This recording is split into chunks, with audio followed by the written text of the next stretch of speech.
नमस्कार, जय हिंद and welcome to Indore defence academy. My name is Yash Parmar and I welcome you all here on this video. है ना, आप लोगों की काफ़ी बातचीत चल रही थी कि सर हिस्ट्री के भी 100 एमसीक्यू आ गए हैं, इंग्लिश के भी 100 एमसीक्यू आ गए हैं, जियोग्राफी के भी 100 एमसीक्यूज आ गए हैं, सर साइंस के एमसीक्यूज कब आएंगे। तो पेश है आज आपके सामने कंप्लीट साइंस के 100 एमसीक्यूज, जिसमें हम लोग फिजिक्स, केमिस्ट्री और बायो तीनों चीज़ें आज कवर करेंगे। है ना, और ये आपका एग्जाम ओरिएंटेड पैटर्न के लिए आपका बहुत ज़रूरी वीडियो होने वाला है। प्लस अगर आपने अभी तक रिवीजन नहीं करा है तो क्विक रिवीजन के थ्रू भी अगर आप लोग वीडियो को देखना चाहें तो आप लोग देख सकते हैं। चलिए सबसे पहले हम शुरू करते हैं फिजिक्स से, और फिजिक्स का फर्स्ट क्वेश्चन आप लोगों की स्क्रीन पर ये रहा। क्या बोल रहा है? A ball is projected vertically upward with a velocity of 20 metre पर सेकंड। अच्छा ठीक है सर, एक बॉल है, उस बॉल को हमने ऊपर फेंका है, यू कितना है 20 मीटर पर सेकंड। ठीक है, मैक्सिमम हाइट कितना होगा? सर मैक्सिमम हाइट पर हमको पता है वेलोसिटी कितना हो जाती है, जीरो। फाइनल वेलोसिटी कितना हो जाती है, जीरो। ठीक है, क्या हमको निकालना है हाइट, और हमको भगवान के आशीर्वाद से जी कितना मिला हुआ है 10 मीटर पर सेकंड स्क्वायर। तो हमको क्या करना पड़ेगा, हमको इक्वेशन ऑफ मोशन लगाना है। और कौन सी इक्वेशन ऑफ मोशन लगाएंगे? सर वो वाली जिसमें v भी होगा, u भी होगा, g भी होगा और s या फिर h भी होगा। क्लियर है क्या? तो इस तरह से हम लोगों को इक्वेशन लगानी है, और इक्वेशन क्या बन जाएगी? बिल्कुल सर, आप लोग सही सोच रहे हो, हमको लगानी है थर्ड इक्वेशन ऑफ मोशन, जिसमें क्या हो जाएगा sir, V square equals to U square plus 2as। Clear हुआ क्या? अब क्या करेंगे समझते हैं।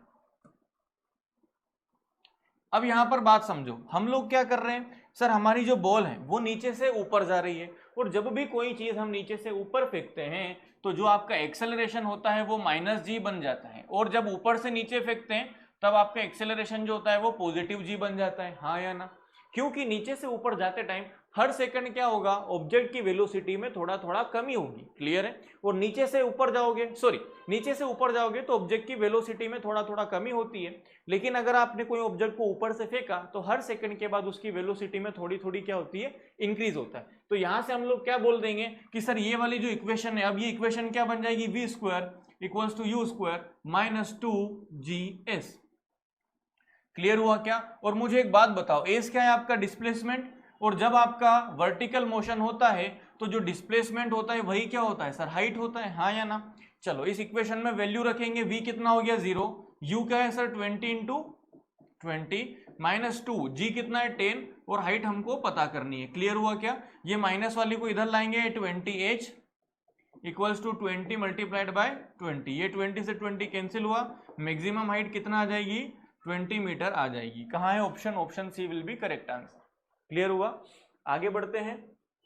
Next, two bodies of mass 2 kg and 8 kg are dropped from the same height ignoring air resistance. देखो एयर रेजिस्टेंस को हमने क्या कर दिया है, इग्नोर कर दिया। इसका मतलब क्या है कि एयर रेजिस्टेंस को हमको मानना है 0। है ना? अब ये एयर रेजिस्टेंस क्या चीज होती है मैं आपको समझाता हूं। कोई भी चीज हम जब ऊपर से नीचे फेंकते हैं, जैसे मान लो एक पत्थर है और एक कागज का टुकड़ा है। क्लियर है क्या? मैंने दोनों को एक साथ छोड़ा तो पत्थर जो होगा वो तो तुरंत नीचे आ जाएगा, लेकिन जो कागज का टुकड़ा होगा वो तुरंत नीचे नहीं आएगा, वो इस तरह से लहराते हुए नागिन की तरह आपका नीचे आएगा। हाँ या ना? और डेफिनेटली सर ये वाला जो है, ये टाइम जो है वो कम लेगा, लेकिन ये वाला जो आपका पेपर का टुकड़ा है ये क्या लेगा, कंपैरेटिवली ज्यादा टाइम लेगा जमीन पर आने के लिए। ऐसा क्यों हो रहा है? क्योंकि सर इसका जो शेप है और इसका जो शेप है, इन दोनों के शेप पर एक चीज पर्टिकुलर बार बार काम करती रहती है, और वो है आपका एयर रेजिस्टेंस, जो कि इस चीज को ऊपर धकाने में काम करता है। क्लियर हो रहा है क्या? अब हमारा एयर जो है, हवा, इसको ऊपर पुश करने की कोशिश कर रही है इस, और जो आपका पेपर है, पेपर हल्का इस वजह से क्या करता है, लहराता है। लेकिन यही एक्सपेरिमेंट अगर मैं वैक्यूम में कर दूं, वैक्यूम का मतलब क्या होता है सर, जहां पर आप लोगों की एयर क्या होती, बिल्कुल जीरो हो जाती, तो उस केस में क्या हो जाएगा, एयर रेजिस्टेंस लगेगा ही नहीं। और जब एयर रेजिस्टेंस नहीं लगेगा तो आपका पत्थर और आपका कागज दोनों सेम मोमेंट पर, सेम टाइम पर आगे गिरेंगे। क्लियर है क्या? समझ में आई कहानी? तो इस तरह से अगर मैं यहां से बात करूं, 2 kg एंड 8 kg के दो ऑब्जेक्ट्स हैं, तो दोनों कहां होंगे सर, सेम टाइम पर नीचे गिरेंगे। Next question, a body is moving in a circular path with constant speed. Okay, अच्छा सर्कुलर पाथ में हो रहा है। सर देखो ये रहा आपका सर्कुलर पाथ, कहानी समझना क्या होता है, एग्जाम में क्वेश्चन कैसे आते हैं। सर्कुलर मोशन दो तरह का होता है, एक हॉरिजॉन्टल इस तरह का सर्कुलर मोशन, एक वर्टिकल इस तरह का सर्कुलर मोशन। क्लियर है? वर्टिकल सर्कुलर मोशन जो होता है वो कभी भी आपका क्या रहता है, कांस्टेंट नहीं रहता। क्यों? क्योंकि सर ऑब्जेक्ट ऊपर जाएगा तो उसकी वेलोसिटी कम होती है, लेकिन नीचे आएगा तो उसकी वेलोसिटी क्या होगी, बढ़ेगी। क्यों? क्योंकि जी काम कर रहा है, ग्रेविटेशनल फोर्स काम करता है। क्लियर हुआ? लेकिन बात करते हैं हॉरिजॉन्टल, जब ऐसे मूवमेंट हो रहा है, तो जब ऐसे मूवमेंट होता है तब हर पॉइंट पर वेलोसिटी अगर सेम भी रही, मान लो वेलोसिटी क्या है सर, यहां पर भी 10 मीटर पर सेकंड है, यहां भी 10 है, यहां भी 10 है और यहां भी 10 है, हाँ या ना? कहानी समझना, यहां पर क्या होता है सर, हर मोमेंट पर क्या हो रहा है, आपका वेलोसिटी तो सेम है, लेकिन वेलोसिटी की डायरेक्शन हर मोमेंट पर क्या हो रही है, चेंज हो रही है। इसका मतलब क्या है कि सर जो वेलोसिटी में चेंज है वो हो रहा है। ऐसा नहीं बोल सकते कि सर वेलोसिटी में बिल्कुल भी चेंज नहीं है। हाँ, अगर क्वेश्चन बोलेगा कि वेलोसिटी के मैग्नीट्यूड में चेंज है क्या, तो मैग्नीट्यूड में कोई भी चेंज नहीं है सर, चेंज किसमें, डायरेक्शन में। ठीक है, तो यहां पर समझना वेलोसिटी कांस्टेंट नहीं होगी, एक्सेलरेशन जीरो नहीं होगा क्योंकि वेलोसिटी में चेंज हो रहा है, direction of velocity changes continuously. Option C will be your correct answer. आगे बढ़ो। A bullet of mass 10 gram moving with 400 metre पर सेकंड इज फायर इनटू, अच्छा ठीक है, यहां पर समझना ये बुलेट है, ठीक है, 10 ग्राम की बुलेट है और इसका वेलोसिटी कितना है, 400 मीटर पर सेकंड। यहां पर एक लकड़ी का टुकड़ा रखा हुआ है, ये लटका दिया मैंने इसको, मान लो, ठीक है। अब जैसे बुलेट इस लकड़ी के टुकड़े को हिट करेगी, सर हमको भी पता है कि लकड़ी के टुकड़े के अंदर जो बुलेट है वो क्या कर जाएगी, फिट हो जाएगी, हाँ या ना, आर पार नहीं जाएगी, अभी क्या हो जाएगी, फिट हो जाएगी। तो अब समझना, मैं दो चीजें बनाता हूं, यहां पर समझना, पहले बुलेट ये थी और ये था आपका लकड़ी का टुकड़ा, हाँ या ना, ये ऑब्जेक्ट ए, ये ऑब्जेक्ट बी, लेकिन जैसे ही टक्कर हुई है ना, आफ्टर कोलिजन क्या हो रहा है, आफ्टर कोलिजन ये आपका लकड़ी का टुकड़ा है और इसी लकड़ी के टुकड़े के अंदर आपका कौन रखा हुआ है, बुलेट लगी हुई है। क्लियर हो रहा है क्या यहां तक? आगे बढ़ो। सर इसका मास कितना है, 10 ग्राम, इसको अगर मैं किलोग्राम में चेंज करूंगा तो कितना हो जाएगा, 0.01 kg, हाँ या ना? सर इसकी वेलोसिटी कितना है, 400 मीटर पर सेकंड। यहां पर बताओ इसका मास कितना है सर, 2 किलोग्राम, लेकिन इसकी वेलोसिटी कितना है, 0, बिल्कुल रेस्ट में। और यहां पर मुझे एक बात बताओ सर, यहां पर क्या हो रहा है, यहां पर ब्लॉक और बुलेट दोनों जुड़ गए हैं क्या, दोनों दो जिसमें एक जान बन गए हैं। इसका मतलब क्या है सर, 2 किलोग्राम किसका मास, आपके ब्लॉक का, प्लस 0.01 किलोग्राम मास किसका, आपके बुलेट का, दोनों ही मिल जाएंगे। सॉरी 0.001 होगा, 10 ग्राम है ना, नहीं 0 ही रहेगा, ठीक है। तो ये मिला के आपके पास कितना बनेगा, 2.01 kg। क्लियर है क्या? और इसके पास अब मुझे एक बात बताओ, जैसे ही बुलेट के ब्लॉक में गोली लगी तो सर ब्लॉक में कुछ तो मोशन होगा, कुछ तो वेलोसिटी आएगी, और वही वेलोसिटी हमको पता लगाना है, यही इसका क्वेश्चन है। चलो, क्या टर्म में उसने कंडीशन क्या दी हुई है सर, कंडीशन दी हुई है एज्यूमिंग इनइलास्टिक कोलिजन। अच्छा, इनइलास्टिक कोलिजन में क्या होता है, तो सर इनइलास्टिक कोलिजन में जो मोमेंटम होता है, जो भी मोमेंटम रहता है वो आखिरी में और पहले में मोमेंटम हमेशा कंजर्व रहता है, मतलब बाद में भी वही होगा जो पहले होगा, हाँ या ना? तो और मोमेंटम को हम लोग क्या बोलते हैं sir, P equals to M V. तो पहले इसका मोमेंटम निकालो, 10 ग्राम्स, या फिर इसको ग्राम में नहीं लिखते हुए हम लोग किलोग्राम में बात कर देते हैं, 400 मीटर पर सेकंड इंटू 0.01, ये इसका क्या हो गया, मोमेंटम हो गया, प्लस इसका मोमेंटम कितना हो जाएगा, 0, हाँ या ना? नेक्स्ट अगली कहानी, चलो अगली कहानी समझना, यहां पर कितना हो रहा है सर, 2.01 kg हो रहा है, ठीक है क्या, लेकिन एक गड़बड़ है, और वो गड़बड़ क्या है,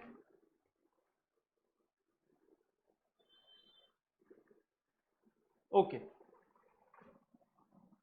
चलो, यहां पर हमको वेलोसिटी पता करना है। क्लियर हो रहा है क्या? चलो अब क्या करना है हमको, कुछ नहीं करना सर, ये वैल्यू और ये वैल्यू को बराबर कर देंगे, यहां से कितना हो जाएगा आपके पास, 400 इंटू 2.2 है कितना, एक minute, okay, into 0.01 into, sorry equals to कितना हो जाएगा आपके पास, 2.01 इंटू वेलोसिटी। क्लियर हुआ क्या? चलो आगे बढ़ते हैं। इसमें ये कितना हो जाएगा आपका 20 से 20 कैंसिल ये कर देंगे तो कितना हो गया 4 और ये हो गया आपका 2.01 वेलोसिटी। अब मुझे एक बात बताओ सर, अगर यहाँ पर बराबर 2 होता है ना, मैं इसको अज्यूम कर लेता हूँ 4/2, तो कितना आता 2 मीटर पर सेकंड वेलोसिटी आ जाती।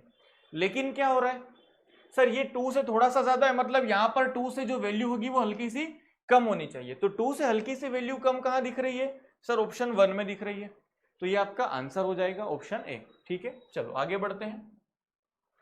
अ satellite revolves around the earth in a circular orbit. The acceleration of the satellite is due to. Acceleration कैसे काम करता है सैटेलाइट के अंदर समझेंगे।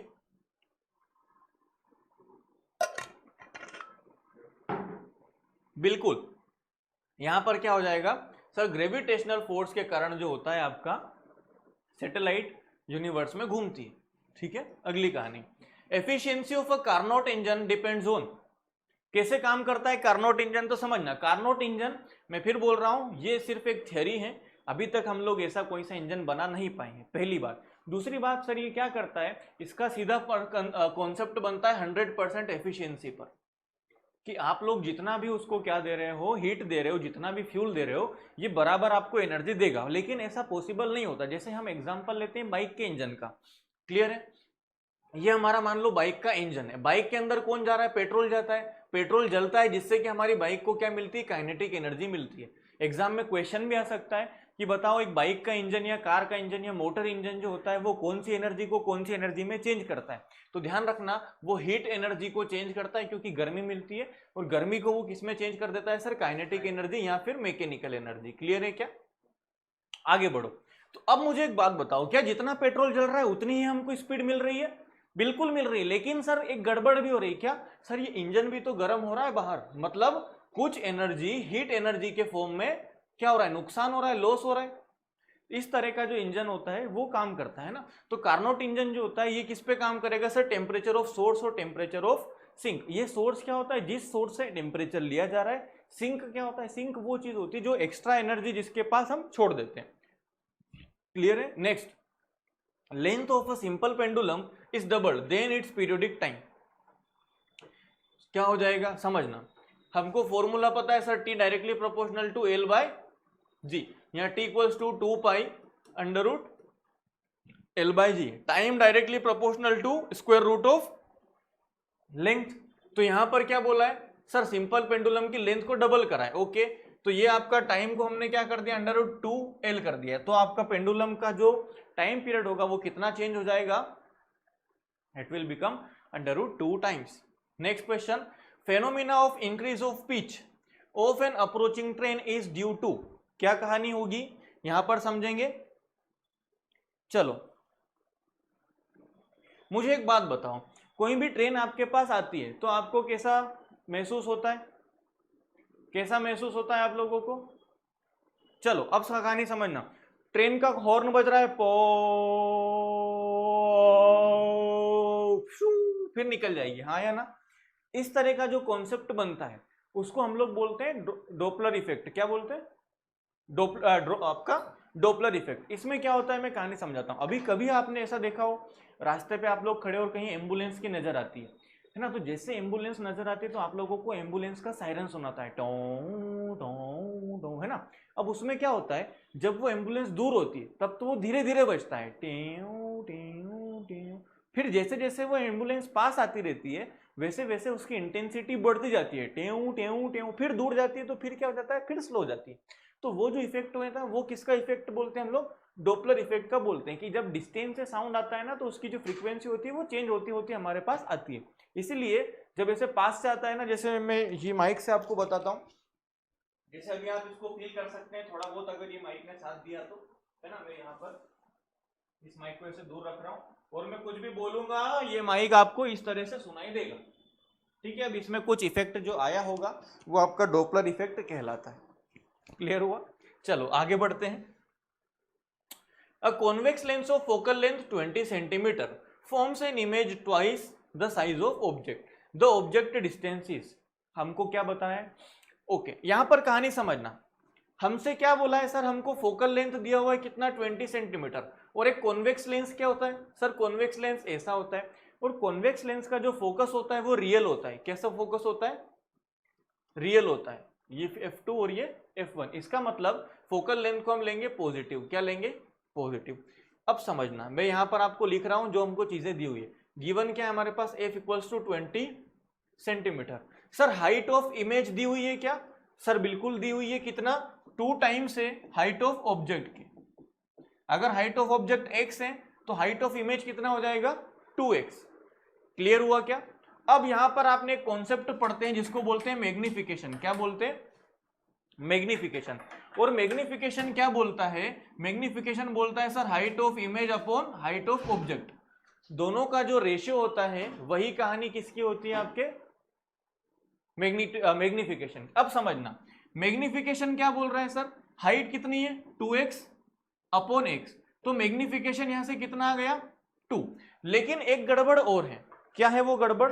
वो गड़बड़ ये है कि सर जो आपका कॉन्वेक्स मिरर होता है ये हमारा रियल इमेज बनाता है, हाँ या ना? और रियल इमेज हमेशा नीचे बनता है, हाँ या ना? और नीचे कोई भी चीज हम लेते हैं तो उसको हम नेगेटिव मेजर करते हैं, तो यहां से आपको जो मैग्निफिकेशन मिलेगा वो कितना मिलेगा? -2। क्लियर है क्या? -2 मिलेगा। अब कहानी समझना, मैग्निफिकेशन हो गया -2। अब यहां पर समझो, मैग्निफिकेशन का एक फॉर्मूला और बोलता है, और वो एक फॉर्मूला क्या है सर? वो एक फॉर्मूला है आपका v/u, v upon u। Clear हो रहा है क्या? चलो, मैग्निफिकेशन कितना है? -2, v/u। तो ये v की वैल्यू यहां से कितना आ जाएगी हमारे पास? -2u। क्लियर हुआ? बस अब क्या करना है? कुछ भी नहीं करना सर। लेंस फॉर्मूला क्या होता है? 1/v equals to 1/u minus 1/v। Clear है क्या? ये आपके पास लेंस का फॉर्मूला निकल कर आता है। फोकस कितना है? u कितना है? u हम बात करेंगे, आपको नहीं पता तो u को u रखो, माइनस 1/v। v कितना हो जाएगा आपका?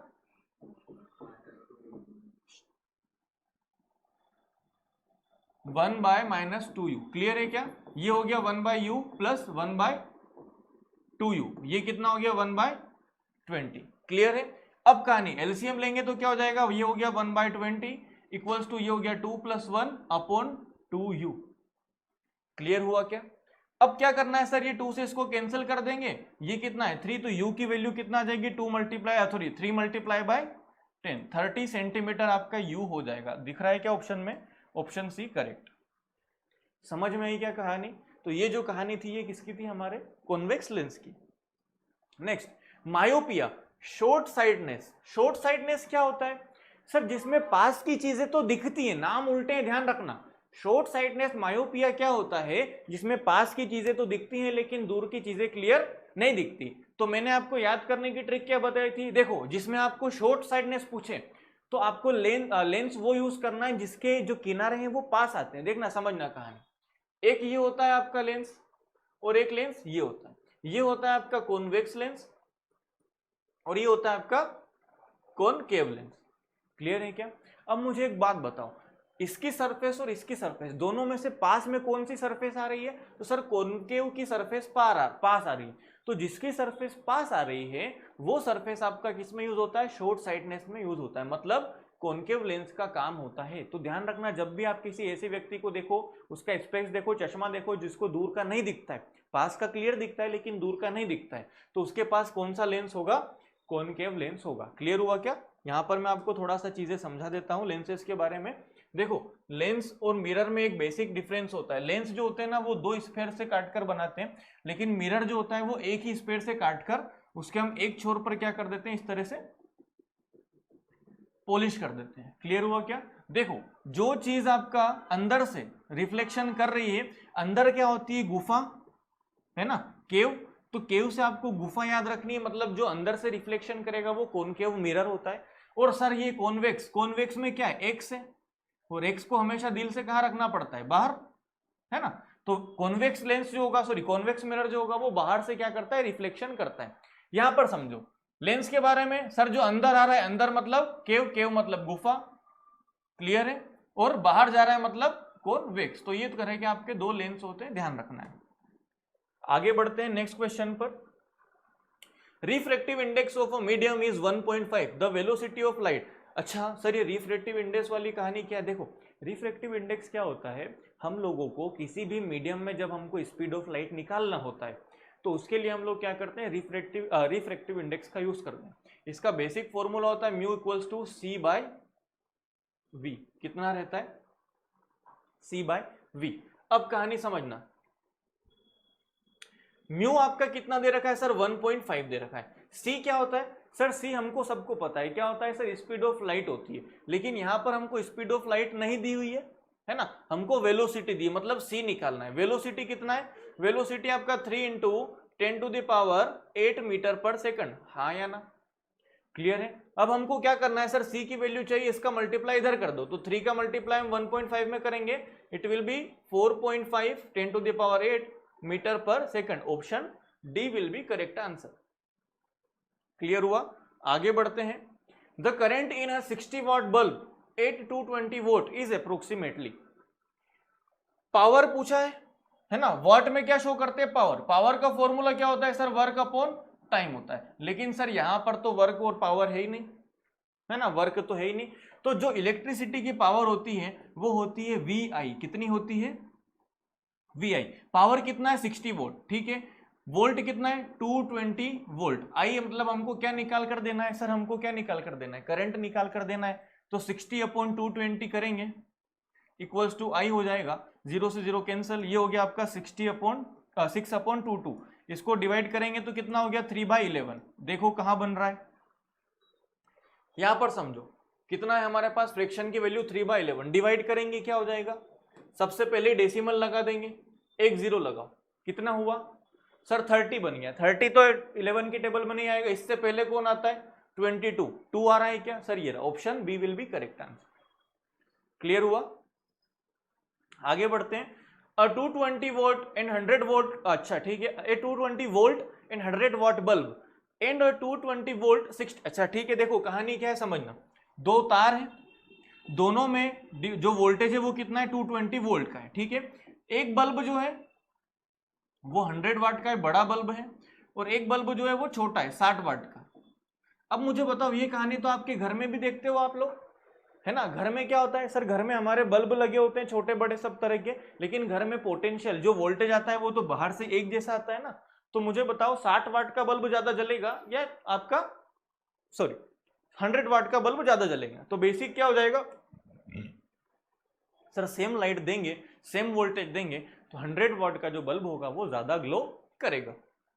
Next question, two resistors 2 ohm and 4 ohm are connected in series across a battery of 12 volt. The power displaced in 4 resistors. अब समझना, पावर पूछा है, पावर के फॉर्मूला सर वी आई। अच्छा लेकिन सर इसमें वोल्टेज तो दिया ही नहीं सर, वोल्टेज का क्या करेंगे? माहौल गड़बड़ हो गई। तो बेटा मुझे एक बात बताओ, ओम का नियम पता है क्या? क्या बोलता है sir? V equals to I R. तो यहां पर देखो V की वैल्यू क्या रख देंगे? आई आर, और एक आई तो थी ही, तो क्या हो गया? आई स्क्वायर, और ये क्या हो गई आपकी पावर हो गई, क्या हो गई? पावर। बस अब कहानी समझना, क्या बोला है? Two resistors sir 2 ohm and 4 ohm are connected in series. Series का मतलब क्या होता है? एक साथ कनेक्टेड होंगे, ठीक है। ये हो गया आपका 2 ohm और ये हो गया आपका 4 ohm। क्लियर है? और जब भी सीरीज में जुड़ता है तो हम लोग क्या बोलते हैं सर? दोनों को सीधा प्लस कर देते हैं, मतलब टोटल जो आपका रेजिस्टेंस है इसमें वो कितना है? 6 ohm का। क्लियर है? सर करंट हमको पता है क्या? अभी करंट पता नहीं है, लेकिन हमको ओम भी पता है और वोल्ट भी पता है। कितना है वोल्टेज? 12। तो V equals to I R से फिर से हम पुट कर देंगे, तो V कितना है आपका 12, R कितना है 6, डिवाइड करेंगे कितना हो गया 2। इसका मतलब I की वैल्यू क्या हो गई भाई साहब? 2 एम्पियर। क्या हो गई? 2 एम्पियर। बस अब पावर निकालना है। पावर कैसे निकालोगे? 2 इंटू 2, और कितने में चाहिए हमको? 4 ओम के रजिस्टर में पावर चाहिए। ये हो गया 4 2 8 8 2 16 एम्पियर। कहां है? Option C, sorry watt, power पूछा है ना, वोट हो जाएगी। क्लियर हुआ क्या? चलो आगे बढ़ते हैं। Magnet of unit of magnetic flux. Magnetic flux की जो यूनिट होती है वो सीधा आपको ध्यान रखना है वेबर होती है। Next, direction induce current is given by, induce current की जो डायरेक्शन होती है ये कौन बताता है, ये लेंज का लॉ बताता है। और लेंज का लॉ क्या बोलता है कि सर कोई भी करंट जो होगा वो उस रीजन का अपोज करता है जिस रीजन से वो करंट बन रहा हो, जिस रीजन से वो करंट बन रहा हो। यही क्या होता है आपका लेंज का लॉ होता है। क्लियर हुआ क्या कि सर करंट हमेशा अपनी जनरेशन जिसके वो करंट बना है उसी का ही अपोज करता है। क्लियर है, आगे बढ़ो। Step up transformer, step up और स्टेप डाउन दो तरह के ट्रांसफार्मर होते हैं, हाँ है ना सर। ट्रांसफार्मर का काम क्या होता है सर, ये हमारे घरों में वोल्टेज को कंट्रोल करते हैं। आपने देखा होगा आपके जो बड़ी सिटी है अगर ये गांव में, तो गांव के बाहर एक बढ़िया सा बिजली ब्लॉक बना होता है जहां से क्या होता है पूरे गांव की या पूरे शहर की लाइट आती है। और वहां पर जो वो गांव की लाइट आ रही है वो बहुत ज्यादा मात्रा में, वहां पर करंट क्या है बहुत ज्यादा है, हाँ या ना। बहुत हेवी लाइन होती है, आपने देखा होगा इतने इतने मोटे मोटे तार होते हैं, बड़े बड़े खंभे होते हैं। लेकिन जब हमारे घरों में वो लाइट पतले से तार में आती है तो सर हमारे घरों के पतले से तार तो वो रोज के जला के खत्म कर देना चाहिए था। ऐसा नहीं होता, क्यों नहीं होता है, क्योंकि हम बीच में जो करंट आता है वो कहाँ आता है, सबसे पहले ट्रांसफार्मर में आता है। कहाँ आता है, ट्रांसफार्मर में। और ट्रांसफार्मर के बाद से वो करंट जिसको आप लोग घर में नॉर्मल भाषा में क्या बोलते हैं, डिप्पी, डिप्पी जल गई है ना, तो वो जो कहानी होती है उसी को हम लोग क्या बोलते हैं, ट्रांसफार्मर। अब ट्रांसफार्मर के साथ दो कहानी होती है, एक ट्रांसफार्मर में ये बना रहा हूं और एक ट्रांसफार्मर में ये बना रहा हूं। समझना कहानी को, इसमें ऊपर ज्यादा है और नंबर ऑफ, यहां पर देखो नंबर ऑफ रोटेशन नीचे कम है और यहां ज्यादा थे। इसमें में ऊपर नंबर ऑफ रोटेशन कम है लेकिन नीचे नंबर ऑफ रोटेशन ज्यादा है।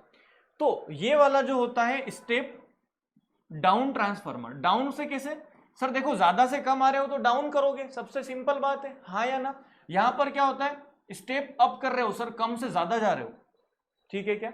अगली कहानी सर, जो स्टेप डाउन है, और डाउन का मतलब क्या करेगा, ये वोल्टेज को कम करके देगा।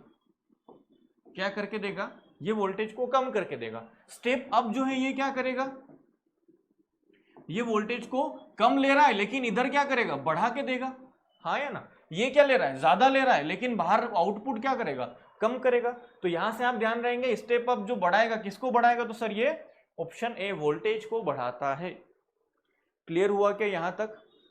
चलो आगे बढ़ते हैं, नेक्स्ट क्वेश्चन करो।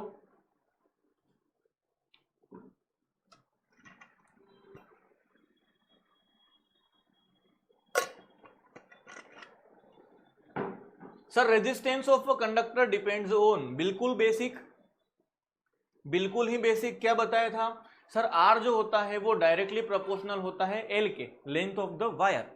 आर जो होता है वो इनवर्सली प्रोपोर्शनल होता है क्रॉस सेक्शनल एरिया के, हाँ या ना। तो सर ए भी सही है, बी भी सही है, क्या सी सही होगा क्या, सर बिल्कुल सी सही होगा। मुझे एक बात बताओ, हमने पढ़ा है कि सिल्वर जो होता है ये सबसे गुड कंडक्टर ऑफ इलेक्ट्रिसिटी होता है, इसके बाद आता है आपका कॉपर, देन आता है आपका एल्यूमिनियम। क्या हमारे घरों में जो हम लोग वायर यूज करते हैं, क्या वो आपने कभी लोहे के यूज करें, क्या नहीं करें, क्यों, क्योंकि सर लोहे की कंडक्टिविटी कम होती है, मतलब नेचर पे भी डिपेंड करेगा। Overall D all of the above. याद रखने के लिए मैं फिर बता देता हूं, दो चीजें पूछते हैं एग्जाम में, एक आपसे रेजिस्टेंस पूछेगा R L, R will inversely proportional to A, या तो ये पूछेगा या आपसे पूछेगा रो, रो बोलते हैं स्पेसिफिक रेजिस्टेंस या रेजिस्टिविटी। क्या बोलते हैं, स्पेसिफिक रेजिस्टेंस या रेजिस्टिविटी। तो दोनों को अगर मैं मिला दूं एल अपॉन ए और R equals to rho L upon A. अब ये जो रो है ये आर ए ऊपर चला गया फिर एल, तो यहां से रो इक्वल्स टू रामलाल याद रहेगा क्या, रामलाल। क्लियर हुआ। तो रो का मतलब सर एग्जाम में रो पूछ लिया तो क्रॉस सेक्शनल एरिया के डायरेक्टली प्रोपोर्शनल और लेंथ के इनवर्सली प्रोपोर्शनल, और ये आर पूछ लिया तो लेंथ के डायरेक्टली प्रोपोर्शनल और एरिया के इनवर्सली प्रोपोर्शनल। यहां से एग्जाम में क्वेश्चन आएगा। आगे बढ़ो। In which medium sound travel faster, sir हमको पता है साउंड जो होगा सॉलिड में सबसे ज्यादा जाएगा, उसके बाद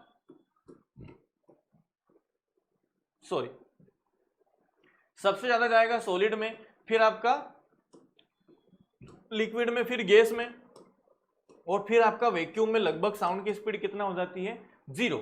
क्लियर है क्या। तो यहां से आप लोगों के पास क्या दिख रहा है सर, एक ही सॉलिड पार्टिकल दिख रहा है हमको, स्टील। स्टील के साउंड की स्पीड सबसे ज्यादा रहेगी, ठीक है। The minimum energy required to remove an electron from an atom is, ये डेफिनेशन पूछी है, और ये डेफिनेशन किसकी है, ये आयोनाइजेशन एनर्जी की डेफिनेशन है। कहानी क्या होती है मैं आपको समझाता हूं। जैसे मान लो ये न्यूक्लियस है, क्लियर है क्या, इस न्यूक्लियस के पास कौन कौन होता है, तो ध्यान रखना, न्यूक्लियस के पास होता है प्रोटॉन और कौन होता है, न्यूट्रॉन। क्लियर है क्या, प्रोटॉन और न्यूट्रॉन दोनों किसके पास रहते हैं, आपके न्यूक्लियस के पास। इसके बाद फिर बाहर क्या होते हैं, इलेक्ट्रॉन शुरू हो जाते हैं, क्या हो जाते हैं, 2। फिर अगली जो होगा आपका अगली शेल, इसमें कितने रहेंगे, 8, ठीक है। फिर मैं बना देता हूं 12, है ना। कितने इलेक्ट्रॉन है टोटल, 1 2 3 4 5 6 7 8 9 10, सर ठीक है 12 हो गए। तो 12 आपका नंबर किसका है, मैग्नीशियम का। मतलब इसमें कितने इलेक्ट्रॉन है सर, 12 इलेक्ट्रॉन है, ठीक है। 12 इलेक्ट्रॉन है तो प्रोटॉन भी कितने रहेंगे सर, 12 ही रहेंगे। क्लियर है। अब कहानी समझना क्या होता है। अब मुझे क्या चाहिए, अब मैं एक ऐसा कोई सा ऑब्जेक्ट लेकर जाता हूं जिसको 2 की जरूरत पड़ रही है, जैसे ऑक्सीजन ले लो, है ना। ऑक्सीजन के जो आपका नंबर कितना है 8, तो इसका अगर मैं कॉन्फ़िगरेशन बनाऊंगा तो कितना हो जाएगा सर, 2 और 4 5 और 6। इसको क्या चाहिए सर, इसको चाहिए कि 2 इलेक्ट्रॉन कहीं से जुगाड़ कर ले, हाँ या ना। और ये भाई साहब को क्या चाहिए, इसके पास 2 इलेक्ट्रॉन फालतू के, तो ये सोच रहा है कि किसी को दे दे। अब ये ऑक्सीजन इस पे ताकत लगाएगा कि ले भाई एक इलेक्ट्रॉन दे दे, एक और दे दे, कैसे ना कैसे मुझे इलेक्ट्रॉन लाकर दे दे। कौन ताकत लगा रहा है, ऑक्सीजन। अब मुझे एक बात बताओ, कोई भी आदमी अपने घर में चुपचाप आराम से अपनी चिल मोड में बैठा हुआ है, उसको बाहर बुलाना है। आपके दोस्त को एग्जांपल ले लो, आपका दोस्त है, ठीक है क्या, घर में मूवी देख रहा है, आपको उसको क्रिकेट खेलने के लिए बाहर बुलाना है, तो आप डायरेक्ट बुलाओगे, नहीं आएगा। फिर आप क्या करोगे, कुछ लालच दोगे, भाई आजा समोसे खिला दूंगा यार, नहीं आ रहा है, कम है समोसे में एनर्जी। आपने बोल दिया आइसक्रीम चल भाई मेरी तरफ से, फिर भी नहीं मान रहा है कि यार आइसक्रीम भी कम पड़ गई, इतनी आयोनाइजेशन एनर्जी हो गई क्या। फिर आपने क्या बोल दिया, चला जा रबड़ी, फिर रबड़ी के नाम पे दोस्त तुरंत घर से बाहर। तो ये क्या थी, दोस्त की आयोनाइजेशन एनर्जी थी कि आपने उसको लालच दिया और वो बाहर आया। तो सेम आपके इलेक्ट्रॉन्स की आयोनाइजेशन एनर्जी होती है जो कि उनको शेल से बाहर निकालने के लिए जरूरी रहती है। अगला, half life of radio active substance in 10 days, in 30 days the fraction left undecayed. अच्छा, इसमें मैं कॉन्सेप्ट बता देता हूं आपको हाफ लाइफ के बारे में। ये बेसिक होता है, सबसे पहले आपको n निकालना पड़ता है, फ्रैक्शन की वैल्यू की कितने फ्रैक्शन बनेंगे, है ना, कितने फ्रैक्शन बनेंगे। तो कितने फ्रैक्शन बनेंगे उसके लिए आपको चाहिए half life upon total life. एक मिनट, टोटल लाइफ ऊपर होगा, n होगा आपका टोटल लाइफ कितने दिन की है अपॉन हाफ लाइफ, आधा लाइफ जो है उसकी वो कितने दिन की है। सर टोटल है 30 डेज की, आधी है 10, तो n की वैल्यू कितना आ गई आपका, 3 आ गई। क्लियर हुआ क्या सर, यहाँ पे तो 3 कहीं भी नहीं दिख रहा है, तो 3 ऐसे नहीं दिखेगा, 3 आपको ऐसे दिखेगा। 1/2 हाफ लाइफ पूछा है, उसकी पावर n, तो 1/2 की पावर कितना कर दो, 3 कर दो। तो यहां से आपके पास जो फ्रैक्शन बनेगा वो कितना बनेगा, 1/8। Option C will be correct answer. Clear है, आगे बढ़ो। The source of energy in the sun is, sun के पास जो एनर्जी है वो क्या है सर, न्यूक्लियर फ्यूजन है। फ्यूजन के अंदर क्या होता है सर, हीलियम के जो आपका एटम होते हैं वो बिखरते हैं, आगे टूटते हैं, फिर वो जलते हैं, जिससे कि सन को एनर्जी मिलती रहती है। फ्यूजन में क्या होता है सर, 2 एटम आपस में जुड़ जाते हैं। अब बार मैग्नेट इज कट, अच्छा बार मैग्नेट जानते हो आप लोग, ठीक है, सोनी जी का बार नहीं, वो वाला बार नहीं, बार मतलब ये वाला बार, टुकड़ा एक लंबा, है ना। बार मैग्नेट को बीच से काट दिया, एक पोल होता है नॉर्थ पोल, एक पोल होता है साउथ पोल। अब इसको बीच से काट दोगे तो क्या हो जाएगा सर, नॉर्थ पोल इधर चला जाएगा और साउथ पोल इधर चला जाएगा, हाँ या ना। तो यहां पर क्या हो जाएगा, only north pole south pole नहीं। अब बताओ क्या होता है सर, जैसे आपने इसको तोड़ा तो इसका एक पोल नॉर्थ पोल हो जाएगा, एक पोल साउथ पोल हो जाएगा, और इसका एक पोल साउथ था तो दूसरा क्या हो जाएगा, ऑटोमेटिकली नॉर्थ। तो जब भी आप उसको डिवाइड करते हो, इसका मतलब क्या है कि सिर्फ नॉर्थ पोल नहीं जा रहा है, सिर्फ साउथ पोल नहीं जा रहा है सर, दोनों ही पोल जो होते हैं वो क्या हो जाते हैं, डिवाइड होते हैं, और बनने वाली जो नई मैग्नेट होती है उसके अंदर भी दोनों के दोनों आपके क्या रहते हैं, पोल्स रहते हैं। Which physical quantity is conserved in elastic collision, अभी देखा क्या सर, इलास्टिक कोलिजन जो होता है आपका, इसके अंदर कौन सी चीजें कंजर्व रहती है आपकी?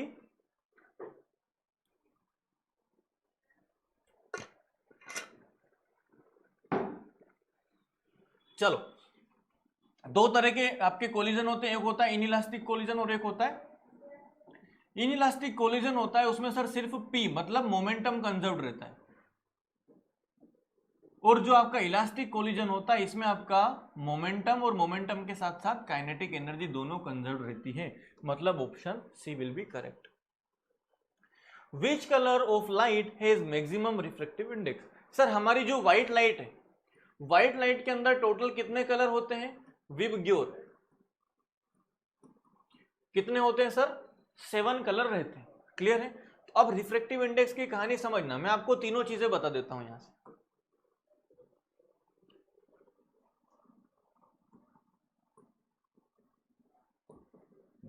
विबग्योर आपका रेड से, आर से क्या है? रेड कलर है ना, O for orange, Y for yellow, G for green, B for blue, I for indigo, V for वोयलेट।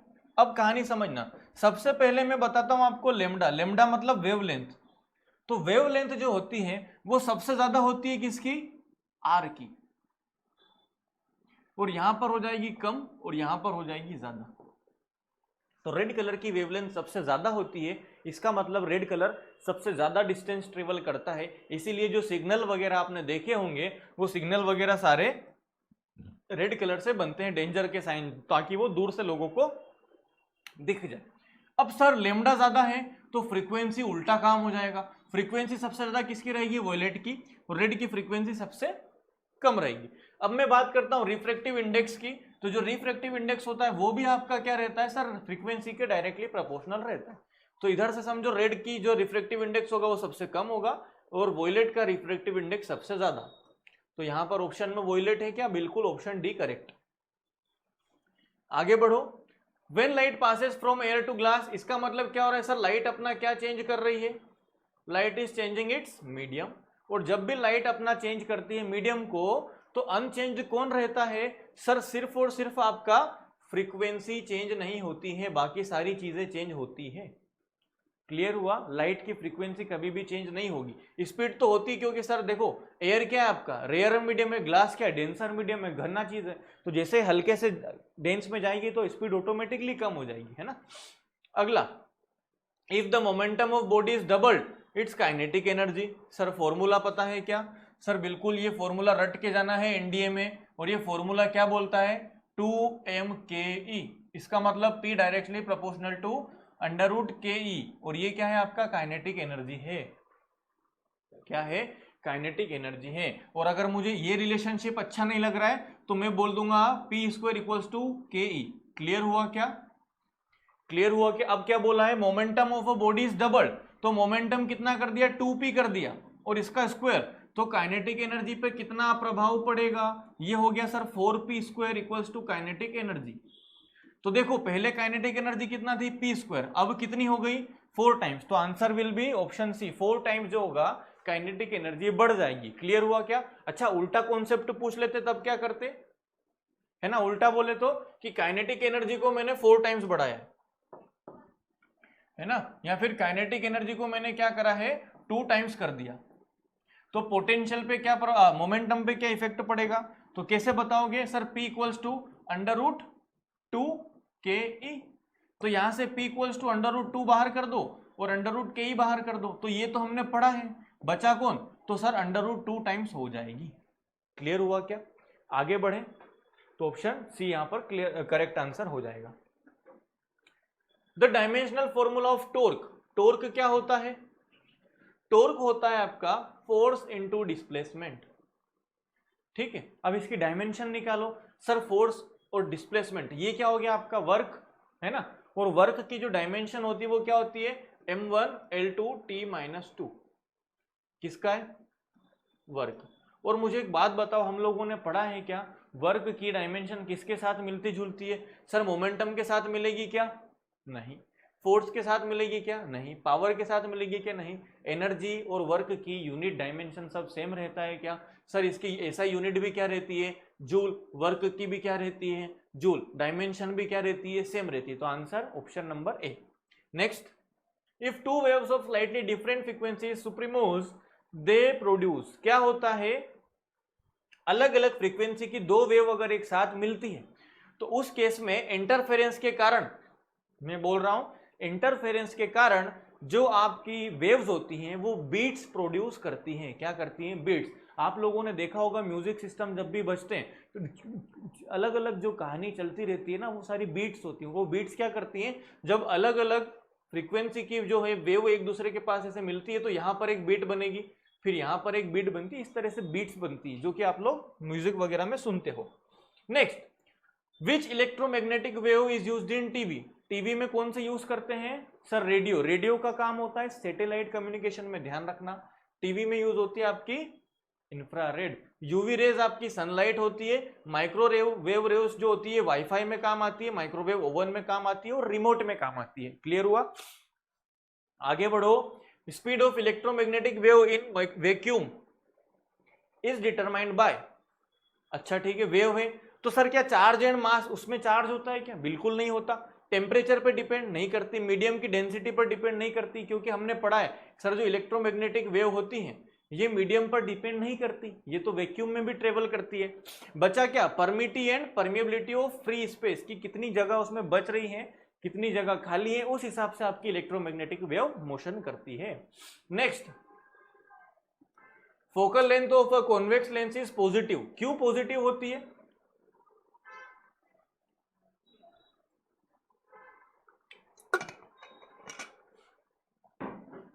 क्यों पॉजिटिव होती है समझना। कॉन्वेक्स लेंस, ये रहा आपका कॉन्वेक्स लेंस, ये रही आपकी प्रिंसिपल एक्सिस। यहां से अगर मैं पैरेलल रेस गुजारूंगा, सॉरी रेस, पैरेलल रेस को अगर मैं गुजार रहा हूं तो पैरेलल रेस कहां से निकल कर जाएगी? सर फोकस से निकल कर जाएगी। कहां से निकल कर जाएगी? फोकस से। तो ये क्या करता है? सर ये कन्वर्ज करता है ना, ऑप्शन ए। डाइवर्ज करेगा तो क्या हो जाएगा? मैं डाइवर्ज वाला भी समझा देता हूं आपको। ये रहा आपका डाइवर्जिंग लेंस, जिसको बोलते हो आप लोग कॉनकेव लेंस। क्या बोलते हो? कॉनकेव। अब ये रही इसकी प्रिंसिपल एक्सिस, ठीक है।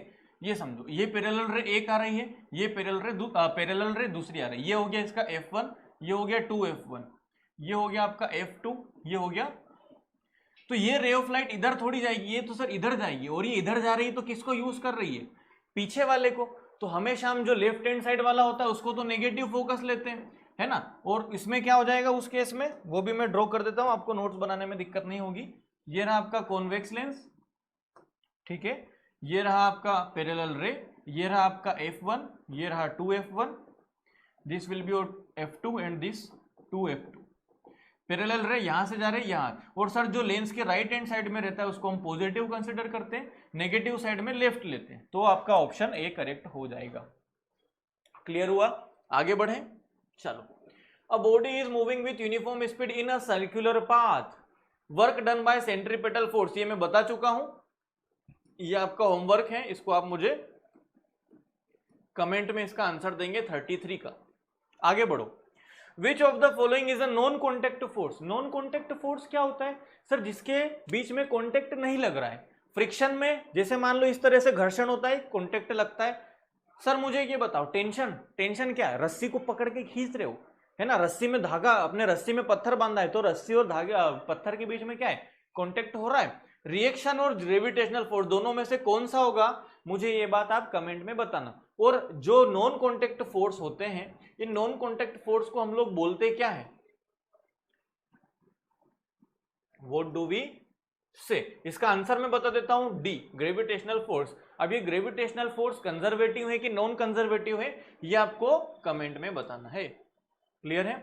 अगला, the energy equivalent of 1 AMU, 1 atomic mass unit, इसकी जो एनर्जी होती है ये रटना है आपको, कितनी होती है सर? 931 mega electron volt. कितनी होती है? 931 मेगा इलेक्ट्रॉन वोल्ट, ये याद रखना है, ठीक है।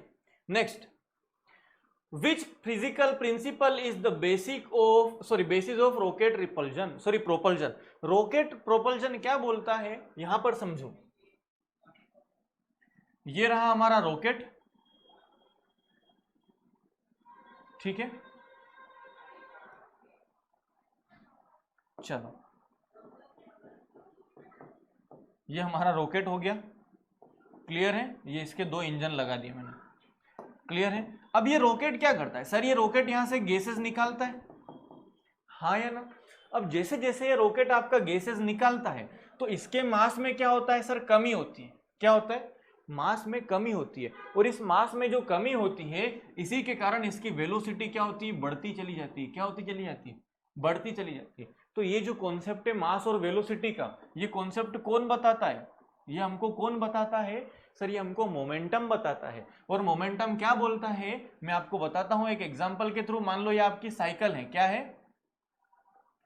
साइकिल है, और ये आप बैठे हो चकाचक, ठीक है, और आप जा रहे हो, और आपका और आपकी साइकिल का टोटल वेट मैंने मान लिया कितना है? 70 kg, जिसमें 50 किलो के आप हो और 20 किलो की आपकी साइकिल है, क्लियर है।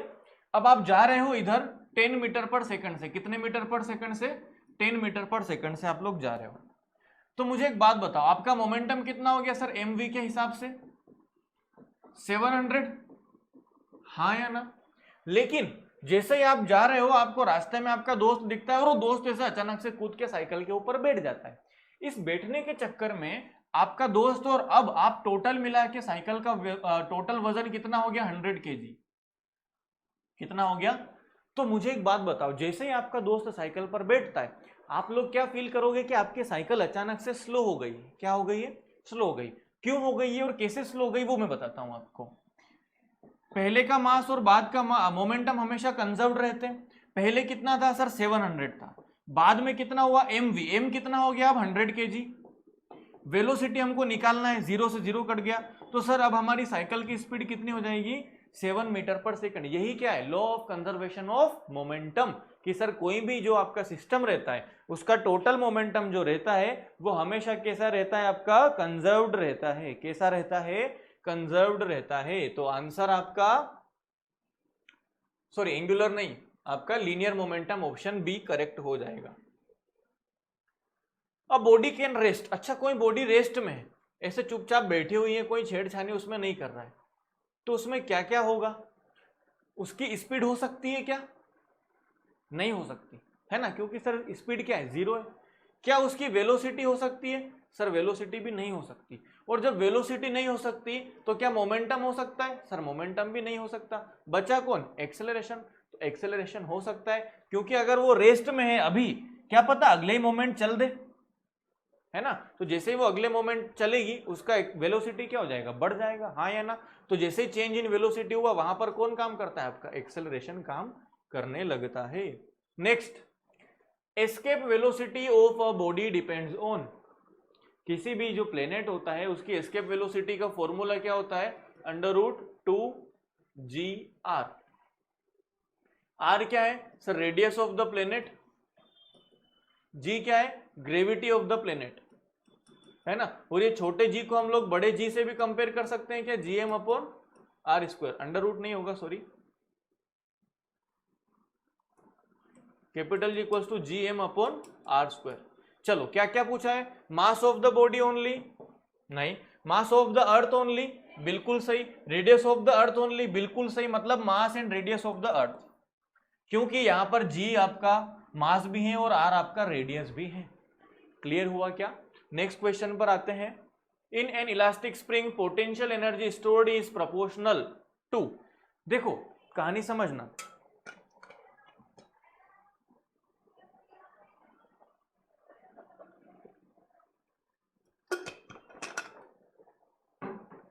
किसी भी स्प्रिंग में आप जितना फोर्स लगाते हो, किसी भी स्प्रिंग को आप ऐसे खींच रहे हो मान लो, ठीक है, तो उसके अंदर जो डिस्प्लेसमेंट होता है, मान लो ये स्प्रिंग पहले ऐसे था, अब ये स्प्रिंग आपने क्या कर दिया है? इस तरह से बढ़ा दिया। क्लियर है क्या? आपने इसको खींच के लंबा कर दिया। क्लियर है? ऐसे खींच दिया। तो अब जो इसमें डिस्टेंस है x, वो x क्या होता है आपका? x डायरेक्टली प्रोपोर्शनल होता है आपके फोर्स के। किसके प्रोपोर्शनल होता है? फोर्स के। क्लियर हो रहा है क्या? अच्छा, यहां से एक कॉन्सेप्ट और बनता है, F इक्वल्स टू kx, और ये जो k है ये के क्या बोलता है आपका सर, ये के जो है ये स्प्रिंग कांस्टेंट है। कौन है? स्प्रिंग कांस्टेंट है। क्लियर हुआ क्या? ये क्या हो गया आपका फोर्स, और ये हो गया सर आपका स्प्रिंग के अंदर डिस्प्लेसमेंट। तो ये नॉर्मल फोर्स की बात होती है जब एक्स लिखना है आपको, ठीक है। लेकिन जब आपका काइनेटिक पोटेंशियल एनर्जी स्टोरेज की बात हो जाए तो वहां पर ये एक्स का क्या हो जाता है स्क्वायर। तो ऑप्शन बी आपका यहां पर करेक्ट हो जाएगा। अगला, a transformer can not work on DC supply because, जो डीसी सप्लाई होता है उसके ऊपर ट्रांसफार्मर क्यों काम नहीं करता है बताओ।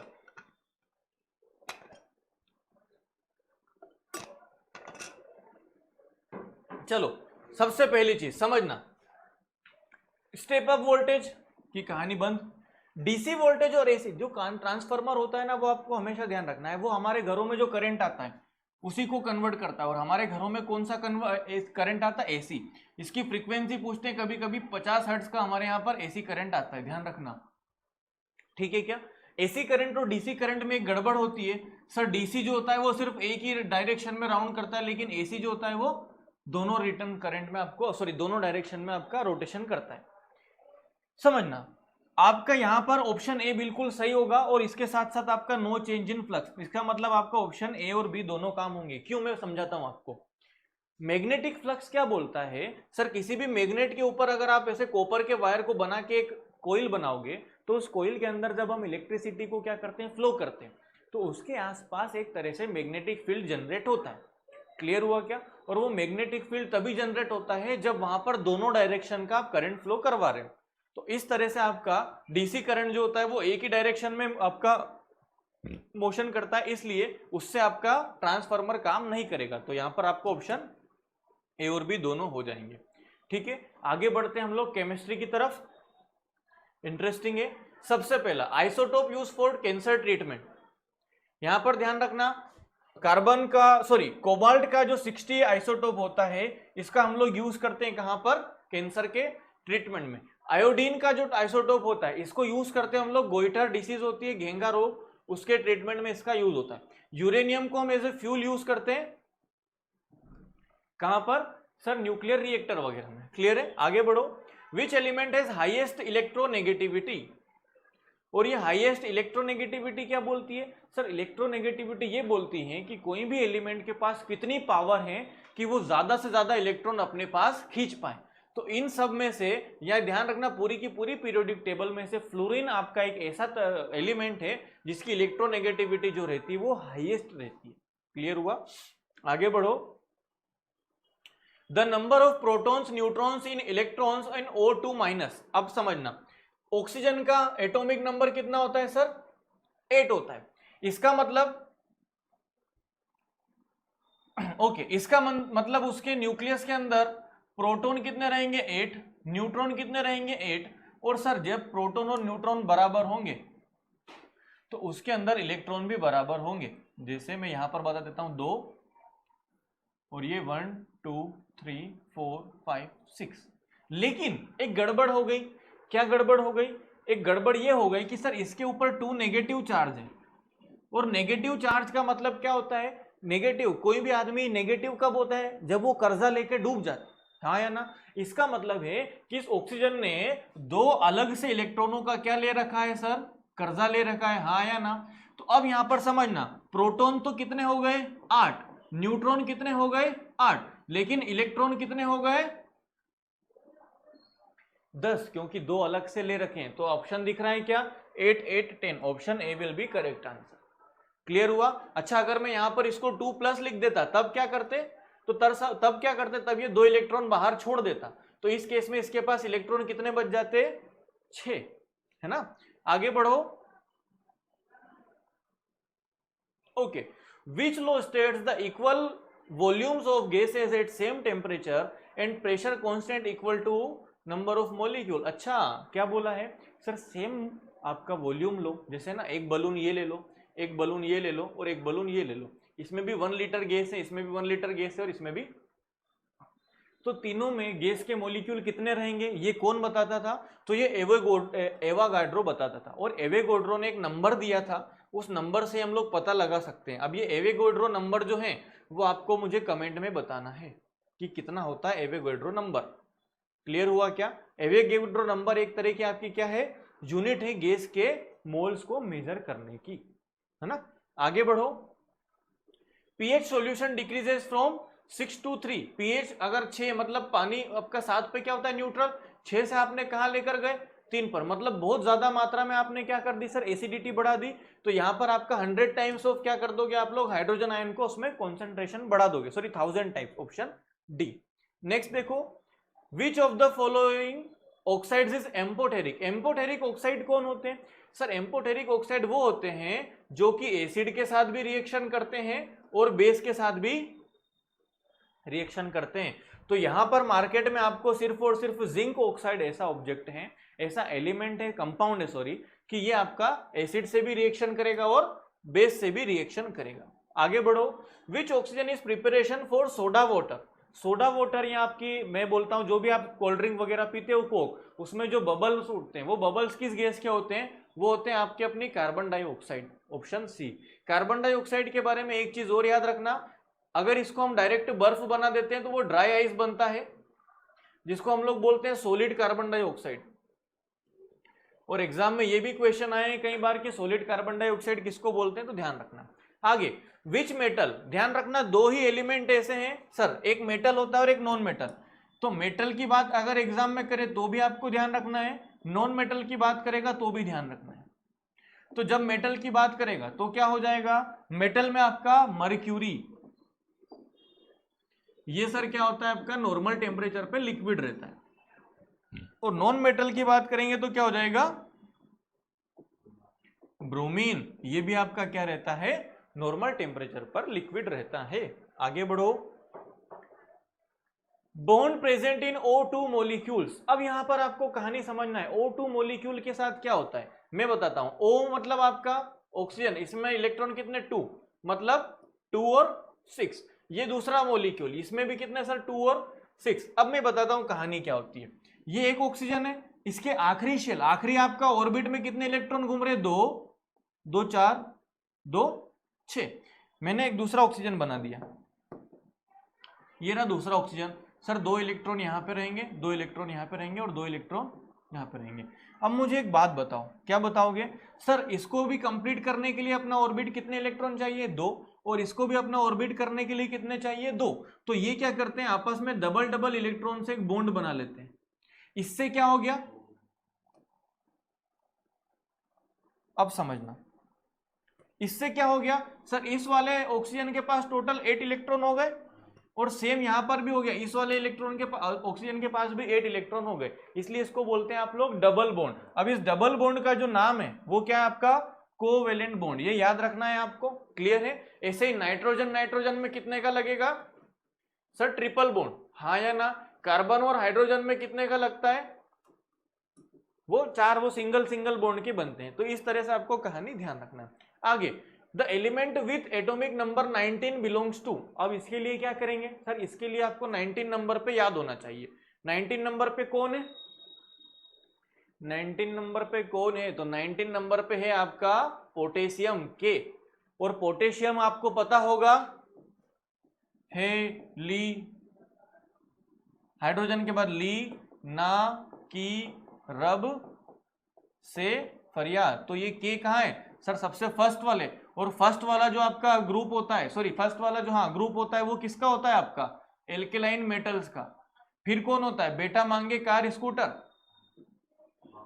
है ना, बाप रोए, तो ये किस में आता है, ये आपका एल्केलाइन अर्थ मेटल्स में। तो पोटेशियम का है आपका एल्केलाइन मेटल्स में, ऑप्शन ए ये करेक्ट हो जाएगा। क्लियर है? फिर आपका हेलोजन कौन होते हैं सर, हेलोजन होते हैं आपके फ्लोरीन वाले, फ्लोरीन, क्लोरीन, ब्रोमीन, फिर कल बाहर आई, आंटी, आई ये वाला नहीं होगा, आई ये आयोडीन वाला, ठीक है। और noble gases xenon, radon, argon, krypton, इस तरह की जो गैसेस रहती है वो आपकी कौन रहती है, नोबल गैसेस, ठीक है। आगे बढ़ो। द रिएक्शन सर, पोटेशियम और ये क्या हो गया ऑक्सीक्लोराइड, इसको हमने क्या तोड़ दिया, पोटेशियम क्लोराइड अलग और ऑक्सीजन अलग, तो ये कौन सी रिएक्शन बनेगी। तो मुझे एक बात बताओ, न्यूट्रलाइजेशन रिएक्शन बन रही है क्या? बिल्कुल भी नहीं। क्या डिस्प्लेसमेंट हो रहा है? क्या इसमें कोई सी पोटेशियम को उठा के दूसरा ले गया और पोटेशियम की जगह कोई दूसरा आ गया? नहीं, बिल्कुल भी नहीं। सर कॉम्बिनेशन, क्या इसमें जुड़ने का काम हो रहा है क्या? नहीं, इसमें जुड़ने का काम नहीं हो रहा है। सर क्या काम हो रहा है? टूटने का, मतलब डीकंपोजिशन रिएक्शन ये हो जाएगी। क्लियर हुआ क्या? आगे बढ़ो। The gas responsible for depletion of ozone layer, सबको पता है ओजोन का फॉर्मूला पहले मैं बता देता हूं, O3। ओजोन की जो मोटाई है उसको मेजर करने के लिए हम लोग क्या करते हैं? डोप्सन यूनिट का यूज करते हैं। ये भी एग्जाम में क्वेश्चन पूछा है, ऐसा यूनिट है ओजोन लेयर को मेजर करने की। अगला CFC क्या होता है सर?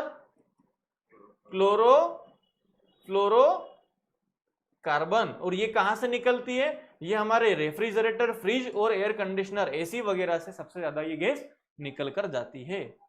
आगे बढ़ो। एलोट्रोप कौन नहीं है? डायमंड बिल्कुल है, ग्रेफाइट बिल्कुल है, चारकोल कोयला बिल्कुल है। सर सोडियम, नाम में ही सोडियम आ गया तो कार्बन कहां से घुसेगा, है ना? तो ऑप्शन डी गलत हो जाएगा। आगे बढ़ो। कैल्शियम सल्फेट हेमीहाइड्रेट, गड़बड़। क्या गड़बड़? समझो, कुछ तो गड़बड़ है दया, गड़बड़ है, गड़बड़। क्या गड़बड़ है? सर हेमीहाइड्रेट पूछा है, हेमी का मतलब 1/2। अगर डाईहाइड्रेट पूछ लेता तो वो बनता है आपका जिप्सम, और हेमी का मतलब क्या हो गया? प्लास्टर ऑफ पेरिस, CaSO4.1/2H2O, ये आपका प्लास्टर ऑफ पेरिस है, जिसको आप क्या करते हो? और जिप्सम कौन है आपका? मैं लिख देता हूं POP, और जिप्सम में यहां पर लिखता हूं CaSO4.2H2O, ये कौन है आपका? जिप्सम है। इस जिप्सम को गर्म करोगे तो कौन बनता है? प्लास्टर ऑफ पेरिस, जिसको हम लोग फ्रैक्चर वगैरह हो जाते हैं तो ट्रीटमेंट में यूज करते हैं। प्लस दूसरा इसका बेस्ट यूज क्या है? मूर्ति वगैरह बनाने में भी इसका यूज करते हैं। आगे बढ़ो। Which one is used for anti-knock compound in petrol? देखो पेट्रोल के अंदर कोई चीजें मिलाई जाती है जिससे कि पेट्रोल क्या करे? हमारे इंजन को नुकसान ना पहुंचाए। लेकिन आजकल के जमाने में सारी कहानी उल्टी हो गई है। आजकल पेट्रोल में ऐसी चीजें मिलाई जा रही है जिससे हमारे इंजन को नुकसान पहुंचे, और वो कौन है आपका? एथेनॉल, है ना? कौन है? एथेनॉल। आजकल आपने देखा होगा 1 लीटर पेट्रोल मतलब 20% आप लोग एथेनॉल का यूज करेंगे। इसका मतलब अगर आपने 1 लीटर पेट्रोल डलवाया तो उसमें 200 ml कौन होगा आपका? एथेनॉल होगा। अच्छा, यहां से एक और कॉन्सेप्ट भी मैं समझा देता हूं। क्या बोलता है कॉन्सेप्ट? सर कॉन्सेप्ट ये बोलता है कि जो एथेनॉल होता है ये आप शुगर केन, गन्ने के जूस और जो है राइस आपका चावल से बनता है। इसका यूज होता है सॉफ्ट ड्रिंक वगैरह में, है ना? लेकिन फैक्ट्री के अंदर लोग इसी को पीने लग जाएंगे, है ना? क्योंकि आपने देखा होगा लॉकडाउन में तो लोगों ने दारू के नाम पे सैनिटाइजर गटक दिए। तो ड्रिंक जो होती है, इसलिए इसमें क्या करते हैं? इसमें आर्टिफिशियल कलर मिला देते हैं, और प्लस कलर के साथ इसके अंदर कौन मिला देते हैं? मेथेनॉल। और जो मेथेनॉल होता है ये एक पॉइजनस गैस होती है, कौन? पॉइजनस लिक्विड होता है, जो कि आपके लीवर को खराब करके आपको तुरंत मार सकता है। क्लियर है? तो अगली एंटी नॉक कंपाउंड के लिए पेट्रोल में हम किसका यूज करते हैं? सर लेड टेट्रा इथाइल का यूज करते हैं, ध्यान रखना। Next, the process of coating iron with zinc prevent rusting, क्या होता है? सर हम लोगों ने देखा है हमारे घरों में जो टीन शेड लगता है वो टीन शेड बिल्कुल चमकदार नया सा लगता है। क्यों नया सा लगता है? वो चांदी का थोड़ी बना के लाए। उसके ऊपर क्या करा है? उसके ऊपर सर ये जो टीन शेड है, उस टीन शेड के ऊपर आप लोगों ने क्या करा है? यहां पर मैं समझा देता हूं, जिंक के आपने उसके ऊपर एक लेयर चढ़ा दी है। क्यों? ताकि जो जिंक होता है वो ज्यादा एक्टिव होता है आपके आयरन से। तो जब भी इन्वायरमेंट की पानी और जो मॉइस्चर होगा तो वो सबसे पहले जिंक को खराब करेगी, ना कि आपके आयरन को। और ये प्रोसेस होती है गैल्वेनाइजेशन। क्या होती है? गैल्वेनाइजेशन। नेक्स्ट कहानी, which gas is known as laughing gas? तो यहां पर आपको ध्यान रखना है, CO नहीं होगी, मर जाते हैं। कार्बन डाइऑक्साइड भी नहीं होगी, इसको भी सूंघ लिया तो मरेंगे तो नहीं, लेकिन हाँ जी घबरा जाएगा। ये होती है आपका N2O, नाइट्रस ऑक्साइड। ध्यान रखना, नाइट्रोजन डाइऑक्साइड नहीं होती, नाइट्रस ऑक्साइड होती है। क्लियर हुआ क्या? आगे बढ़ते हैं। अच्छा, एक क्वेश्चन यहां से और मैं बता देता हूं। एक गैस होती है जिसको बोलते हैं लिक्विड नाइट्रोजन। क्या बोलते हो? लिक्विड नाइट्रोजन जो होती है ये एक्सट्रीम ठंडी गैस होती है। क्या होती है? एक्सट्रीम कोल्ड होती है। इसका यूज कहाँ होता है? इसका यूज मैं आपको बता देता हूं कहाँ होता है। हाँ, इसका यूज होता है बायोलॉजिकल टिश्यूज, जैसे सीमन वगैरह को स्टोर करने के लिए लेबोरेटरी में इसका यूज होता है। किसका? आपके लिक्विड नाइट्रोजन का। आगे बढ़ो, आगे हम इसमें नहीं बढ़ सकते हैं, just a minute.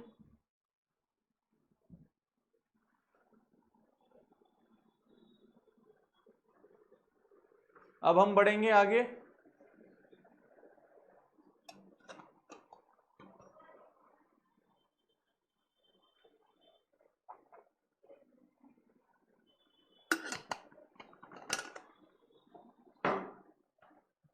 Okay, the chemical formula of bleaching powder कौन बताएगा? चलो, क्या हो जाएगा सर? सेल आपका हो जाएगा CaOCl2, कैल्शियम ऑक्सीक्लोराइड। क्लियर हुआ क्या? Calcium dioxide CaCl2, calcium chloride CaCO3, calcium carbonate. Clear है? आगे बढ़ो। हार्डेस्ट नेचुरल ओकरिंग सब्सटेंस कौन है आपका? डायमंड, सबको पता है। Which is used in preparation of ammonia by Haber process. ये बहुत बार एग्जाम में क्वेश्चन आता है। लेबोरेटरी में जो अमोनिया बनाई जाती है ना, एग्जाम में इस तरह से भी आएगा कि बताओ नाइट्रोजन और ऑक्सीजन का यूज करके लेबोरेटरी में अमोनिया बनाने वाली सबसे पॉपुलर प्रोसेस कौन सी है? तो कौन सी है? हेबर प्रोसेस है। कौन सी है? Haber process. तो सर आंसर भी पता चल गया क्या? किसका यूज करेंगे? नाइट्रोजन और हाइड्रोजन का, क्योंकि अमोनिया बनता ही क्या? NH3। फॉर्मूला याद है तो ही काम हो जाएगा। अब यहां पर देखो, NO ऑक्सीजन मिलाओगे तो NO बन जाएगा, लेकिन हमको तो क्या चाहिए? NH3 चाहिए ना, तो बचा तो यही है जीवन में, और कुछ है ही नहीं। आगे बढ़ो। विच acid is called king of chemical? ध्यान रखना, मैं पूछ रहा हूं किंग ऑफ केमिकल, मैंने किंग ऑफ एसिड नहीं बोला है ना? King of chemical, king of chemical होता है आपका H2SO4, इसको बोलते हैं हाइड्रोजन सल्फेट। क्या बोलते हैं? Hydrogen sulphate. और अगर किंग ऑफ एसिड पूछ लिया तो वो होता है आपका एक्वा रेजिया। क्या होता है? एक्वा रेजिया में HNO3 प्लस HCl को, दोनों को आपस में मिलाकर बनाया जाता है। क्लियर हुआ? आगे बढ़ो। और ऑफ एल्यूमिनियम, मैंने ये क्लास में भी करवाया है। एल्यूमिनियम और इनके सबके ओर्स आपको याद रखने। यहां पर क्या हो जाएगा? बॉक्साइट है ना। हेमेटाइट और मैग्नेटाइट दोनों लोहे के हैं। अगला, ग्रीन हाउस गैस कौन कौन सी है? सर कौन कौन सी होती है? मेथेन होती है क्या? नाइट्रोजन डाइऑक्साइड होती है क्या? आपका CO2 होती है क्या? नहीं होती। सर जो ऑक्साइड्स होते हैं वो होती है। इसमें आपको सिर्फ ध्यान रखना है कार्बन डाइऑक्साइड, ठीक है। अगर यहाँ पे NO2 वगैरह होती, SO2 होती, तो फिर हम उनको ग्रीन हाउस में कंसिडर करते हैं। नेक्स्ट, मैक्सिमम कैलोरीफिक वैल्यू, सबसे अच्छा फ्यूल कौन है आज के कंडीशन में? कोल। सर कोयला अच्छा फ्यूल है क्या? सर कोयला तो जलाने के बाद राख ही राख बना देता है, अच्छा थोड़ी होगा, गलत। पेट्रोल, पेट्रोल तो सर अभी चल रहा है प्रोसेस। हाइड्रोजन, भविष्य में हम लोगों का भी प्लान चल रहा है कि हमारे यहाँ पे इंडिया में जो भी व्हीकल्स चलेंगे ना, वो हाइड्रोजन को एज ए फ्यूल यूज करके चला सकते हैं, क्योंकि ये सबसे ज्यादा कम क्वांटिटी में ज्यादा एनर्जी ये रिलीज करता है, मतलब ये माइलेज अच्छा देगा आप लोगों को। पर अभी ऐसा इंजन बनेगा, उसके बाद हम लोग इसको कहानी समझेंगे। क्लियर है? अगली कहानी, आर्टिफिशियल सिल्क के बारे में जान रखना। आर्टिफिशियल सिल्क होता है आपका रेयोन। नाइलॉन और रेयोन में कंफ्यूजन होता है, ध्यान रखना। कौन होता है आपका? रेयोन जो होता है वो आर्टिफिशियल सिल्वर होता है। स्कर्वी, स्कर्वी बोले तो मसूड़ों में कालापन, सूजन आ जाती है, जिस वजह से होता है तो वो होता है विटामिन सी। विटामिन डी क्या करता है? रिकेट्स और एनीमिया, हड्डियों में दिक्कत आती है और ब्लड की कमी। Vitamin A night blindness. Vitamin B beriberi, ठीक है। आगे, इलेक्ट्रोलाइसिस ऑफ वाटर। अच्छा, हाइड्रोजन और ऑक्सीजन को किस रेशो में लेंगे? तो सर H2O बनाना है ना, तो मतलब 2 हाइड्रोजन लेंगे और 1 ऑक्सीजन लेंगे। तो कहीं दिख तो नहीं रहा है आपको 2:1? देखो जरा, है ना, वही आपका आंसर हो जाएगा। आगे बढ़ो। Which element is used in making semiconductor? Semiconductor chip हम लोगों ने बना ली है, हमारी इंडिया की है ना, मोदी जी ने अभी उसको क्या कर दिया है? लॉन्च करा है, ठीक है। अब कहानी समझना, अभी मारामारी चलती है जो देशों में, वो किसकी चलती है? सिलिकॉन की। सिलिकॉन जो होता है इससे आपका सेमीकंडक्टर चिप वगैरह बनाई जाती है, ठीक है। आगे बढ़ो। The gas released when zinc reacts with dilute HCl। मुझे एक बात बताओ, जिंक क्या है? मेटल। सर HCl क्या है?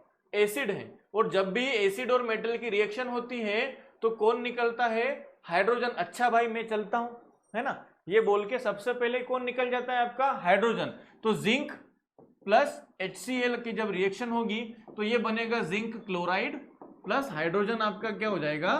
फरार। कहां है? Option C. Next, which is fuel in nuclear reactor. अभी देखा सर न्यूक्लियर रिएक्टर में कौन होता है आपका? यूरेनियम 235 यूज होता है। नेक्स्ट हो, बायोलॉजी के कॉन्सेप्ट शुरू करते हैं। सबसे पहले क्या कहानी हो जाएगी, देखो। The functional unit of kidney. Kidney की सबसे बेसिक यूनिट क्या होती है सर? नेफ्रॉन। न्यूरॉन जो होती है ये कहाँ की होती है? हमारे ब्रेन की होती है। ग्लोमेरुलस और जो बोमेन्स कैप्सूल होता है ये आपका क्या है? किडनी के ही एक पार्ट होते हैं, नेफ्रॉन के एक्चुअली पार्ट होते हैं। क्लियर हुआ? इसलिए जो किडनी की स्टडी होती है उसको बोलते हो आप लोग नेफ्रोलॉजी। क्या बोलते हो? और इसका डॉक्टर होता है नेफ्रोलॉजिस्ट। क्लियर है? इसलिए जो ब्रेन वाली बीमारी होती है उसको न्यूरोलॉजी बोलते हैं, है ना। और जो ब्रेन का डॉक्टर होता है उसको आपने देखा होगा न्यूरोसर्जन है ना, दिमाग की सर्जरी करने वाला। न्यूरोलॉजिस्ट दिमाग की स्टडी करने वाला, ठीक है। Next, which part of the cell is called power house of the cell. अब ये अगर आपको नहीं पता चल रहा है तो घर पे जाके एक गिलास पानी लेके उसमें डूब जाना। ये आपको कमेंट में दिखाना है कि कौन होगा इसका आंसर। क्लियर है? आगे बढ़ो। Which blood group is a universal donor. हर जगह देने का काम कौन करता है सर? दाता दानवीर कर्ण कौन है आपका? ऑक्सीजन। लेने का काम किसका है? पाकिस्तान। AB भीख मंगिया, है ना। आगे बढ़ो। Which plant tissue responsible of transport of water. Water को हिंदी में क्या बोलते हो? जल। तो ज से आपको जल और ज से ही कौन? Xylem. Option B. Option B correct हो जाएगा। आगे बढ़ो। Which vitamin is synthesized by the skin by sunlight. सबसे बढ़िया सोर्स कौन है सर? विटामिन डी का सोर्स है आपका सनलाइट। ये हम सनलाइट में बैठेंगे तो बढ़िया से चकाचक हमारी बॉडी के अंदर विटामिन डी आ जाएगा। सर इस हिसाब से तो जो मजदूर लोग काम करते हैं रोड वगैरह पे या घर बनाने में, उनमें तो विटामिन डी की कभी जीवन में कमी नहीं आती होगी। बिल्कुल गलत बात। क्यों? क्योंकि विटामिन डी जो होता है ये सुबह सुबह की जो सॉफ्ट धूप होती है आप लोगों की, ठीक है, सॉफ्ट सनलाइट होती है ना सुबह 8 से 10 बजे के बीच में, 6 से 8 9 के बीच में, उसमें ये विटामिन डी होता है और उसी से आपको एनर्जी मिलती है। ऐसा नहीं कि आप 11 बजे उठ रहे हैं और 12 बजे छत पे जाके बैठ गए कि बढ़िया चलो विटामिन डी लेंगे।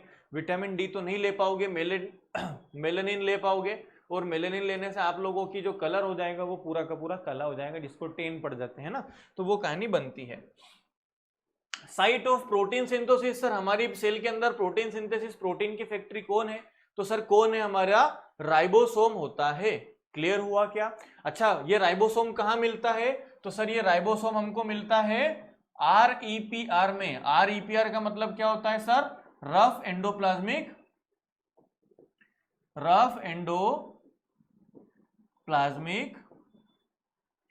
रेटिक्यूलम। और ये जो चिकना होता है इसको बोलते हैं स्मूथ EPR। और ये स्मूथ EPR क्या करता है? फैट और लिपिड्स को बनाकर रखता है। क्लियर है? आगे बढ़ो। Which disease is called by insulin. Insulin एक हमारी बॉडी में हार्मोन होता है जो कि क्या करता है सर? हमारी बॉडी में जो एक्स्ट्रा ग्लूकोज है उस ग्लूकोज को ये फैट बनाने में कन्वर्ट करता है, फैट में कन्वर्ट करता है, ठीक है। इंसुलिन जब बिगड़ जाता है तो हमारी बॉडी में ग्लूकोज की वैल्यू बढ़ जाती है, और ग्लूकोज का ही दूसरा नाम क्या है हमारी बॉडी में? शुगर। और शुगर के पेशेंट को हम लोग क्या बोलते हैं? डायबिटीज का पेशेंट। तो ऑप्शन बी आपका करेक्ट आंसर यहां पर मिल जाएगा। आगे बढ़ो। The voice box in human beings are called. Voice box हमारा यहां पर होता है जिसको बोलते हो लेरिंग्स। क्लियर है क्या? वॉइस बॉक्स के ऊपर का जो पार्ट होता है जो नाक में जाता है उसको बोलते हो फेरिंग्स। ब्रोंकाई क्या होता है सर? हमारी जो सांस नली है ट्रेकिया, उसको बोलते हो ट्रेकिया। जो सांस नली है ये ट्रेकिया आगे जाके दो पार्ट में डिवाइड होती है और दो फेफड़ों में अलग अलग चली जाती है, उनको बोलते हो आप लोग ब्रोंकाई।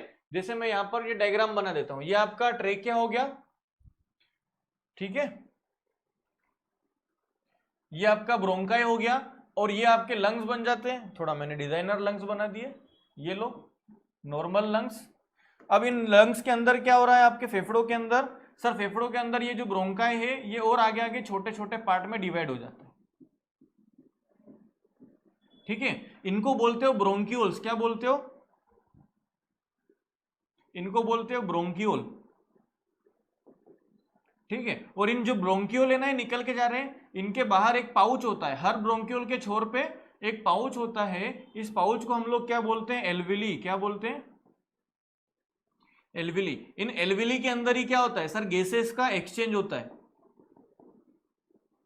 ठीक है। और कभी कभी इन जो आपका एल्विली होता है ना, इस एल्विली के ऊपर क्या होता है, कफ भर जाता है, इनमें लिक्विड भर जाता है, जिसको आप लोग क्या बोलते हो, न्यूमोनिया की बीमारी हो जाती है, फिर भाप लेके इस कफ को पिघलाया जाता है। क्लियर हुआ क्या। और याद, एक और चीज ध्यान रखना, छोटा सा कॉन्सेप्ट और है, जो हमारी ट्रेकिया होती है इसमें सी शेप की कार्टिलेज की बोन होती है, जो कि हमारी जो सांस नली है इसको आपस में चिपकने से बचाती है। क्लियर हुआ, आगे बढ़ो। Which pigment is present in red blood cells, कौन सा रहता है सर, रेड ब्लड सेल्स को लाल कलर ही कौन देता है आपका, हीमोग्लोबिन। अच्छा, हीमोग्लोबिन के बारे में ध्यान रखना, हीमोग्लोबिन हमारी बॉडी में ऑक्सीजन को ले जाता है, कहां पर, लंग्स से उठाता है, बॉडी में लेकर जाता है। क्लियर हुआ, बॉडी से कार्बन डाइऑक्साइड उठाता है और लंग्स को दे देता है। लेकिन इसको बेचारे के साथ दिक्कत है, ये क्या करता है, ऑक्सीजन को प्यार करता है, लेकिन ज्यादा प्यार किसको करता है, तो हमारे लंग्स में अगर दोनों एक साथ गई तो सबसे पहले ये हीमोग्लोबिन कार्बन मोनोऑक्साइड को उठाएगा और कार्बन मोनोऑक्साइड को हमारी पूरी बॉडी में लेकर जाएगा। और हमारी सेल तो बेचारे ऑक्सीजन का वेट कर रहे हैं, उनको मिल गया कार्बन मोनोऑक्साइड, और कार्बन मोनोऑक्साइड एक जहरीली गैस है, तो इसको अगर आपने सूंघ लिया तो तुरंत आपको ऐसे हल्के हल्के यमराज के दर्शन होते हैं, और फिर सूंघ लिया तो यमराज साक्षात आपके पास आके आपको बुलाकर ले जाते हैं कि चलो आपका रैपिडो की राइड आ गई, ओटीपी बताओ, बैठो भैंसे पर, है ना। अगली कहानी, नॉर्मल ह्यूमन बॉडी का टेम्परेचर 37 डिग्री सेल्सियस के अराउंड होता है। विच of the following is communicable disease, कौन सी बीमारी है जो कि फैलती है, डायबिटीज फैलती है क्या, मुझे शुगर है, मैंने टच कर दिया किसी को, शुगर हो जाएगी, नहीं। कैंसर नहीं फैलता। अर्थराइटिस, मेरे हड्डियों में हाथ पैर में दर्द है, मैंने किसी को ऐसे टच कर दिया तो उसको भी दर्द हो जाएगा, नहीं। सर ट्यूबरक्लोसिस, मुझे खांसी है, मैंने खांसा, दूसरे ने वो जर्म्स पकड़े और उसको खांसी तुरंत हो जाएगी, TB is the correct answer.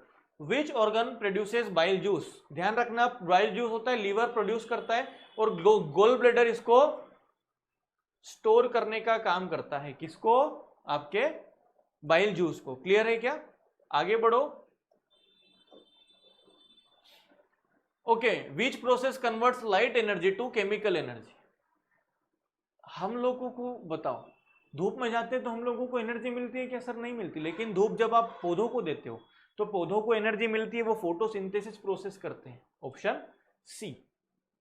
Next, the chromosome number in human body cell, देखो यहां पर इंटरेस्टिंग चीज है, समझना, 23 भी होता है आंसर और 46 भी होता है, लेकिन ज्यादा आंसर कौन है, 46 है। क्यों, क्योंकि अगर यहां पर पेयर की बात करता है कि कितने जोड़े क्रोमोसोम होते हैं तो वो 23 होते हैं। क्लियर है क्या, तो यहां पर आपको ध्यान रखना है 23 नहीं होगा, 46 होगा। Which organelle is called suicide bag of the cell, ये आपका लाइसोसोम होता है। सर लाइसोसोम जो होता है ये गोल्जी बॉडी प्रोड्यूस करती है, कौन प्रोड्यूस करती है इसको, गोल्जी बॉडी प्रोड्यूस करती है, और इसके पास एक एंजाइम होता है जिसको बोलते हो हाइड्रोलाइटिक एंजाइम, क्या बोलते हो, हाइड्रोलाइटिक एंजाइम बोलते हो। इस हाइड्रोलाइटिक एंजाइम में क्या होता है सर, चीजों को गलाने की, खत्म करने की पावर होती है, ठीक है। अगला, the blood vessels that carry blood from organs to heart, sir जो हमारे ऑर्गन्स से खून उठा रही हैं और हार्ट के पास लेकर जा रही है, वो हमारा ब्लड होता है डीऑक्सीजनेटेड, जिसको बोलते हो CO2 वाला ब्लड, है ना, इम्प्योर ब्लड। इम्प्योर ब्लड लेकर जाती है हमारी वेन्स, प्योर ब्लड लेकर जाती है हमारी आर्टरीज, है ना। आगे, the substance present in the cell wall of plant, plant की सेल वॉल में कौन मिलता है सर, सेल्यूलोज मिलता है। काइटिन किस में मिलेगा, फंगस में। और आपका जो बैक्टीरिया होते हैं उनकी सेल वॉल में कौन मिलेगा, उनकी सेल वॉल में मिलता है आपका peptidoglycan, peptidoglycan. Next question, which vitamin helps in clotting of blood, ध्यान रखना हमारी बॉडी में विटामिन के जो होता है ये हमारे ब्लड क्लोटिंग को काम आता है, ठीक है। और अगर आपसे पूछ लिया जाए ब्लड कॉर्पसल में कौन होता है, तो हमारे ब्लड में आरबीसी होती है, डब्ल्यूबीसी होती है और प्लेटलेट्स होते हैं, है ना। तो आरबीसी का जो काम है वो ट्रांसपोर्ट सिस्टम का काम है ना। आरबीसी का काम क्या हो गया, ट्रांसपोर्ट सिस्टम का।